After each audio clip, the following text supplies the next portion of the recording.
এটা কি মিষ্টি করে বলছি, তাই তোমার কাছে মিষ্টি লেগেছে? লেগেছে। তাহলে টাকাটা তোমার পকেট থেকে দিয়ে দাও, তোমারই তো বন্ধুর দিয়ে দাও তো। তবে ঠিক আছে, আপনারা যা ভালো মনে করেন করেন। হ্যাঁ, বাহ। শোনেন, আমরা 2300 টাকা দেবো, এর বেশি একটা টাকাও দিতে পারবো না, ঠিক আছে আব্বা? হ্যাঁ একদম ঠিক আছে। আমরা কি ফকির নাকি? আচ্ছা, একবারে 5000 টাকা দিয়ে খেলা শেষ করবো। 2900, এর বেশি আমি আর এক পয়সাও দেবো না বলে দিচ্ছি। 2900 দেওয়া উচিত হবে না। বাবা, মা টাকাটা নিয়ে নে, ওদের সাথে ঝামেলা করে লাভ নেই। তাহলে আগে আমাকে 100 টাকা ফেরত দিন। না, আমার কাছে তো 100 টাকা নেই।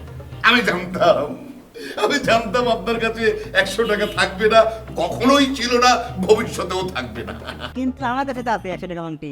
ওরে ছোট বাদর, বারবার আমার পিছনে কোনো বামান ঢুকাচ্ছ তুমি। তাও টাকা। আগে এই টাকা দেন। আগে টাকা আমি নেবো, তারপর দেব। এবার আমাকে কেচি দিতে হবে। আগে কেচি, আগে তো টাকা দেবে। আগে কেচি দিতে বলে। আহা, টাকাটা দিয়ে টাকা তো আমি ধরেই রেখেছি। এনে নে। আয় তুমি কি? কথা আপনার এখানে আছেন?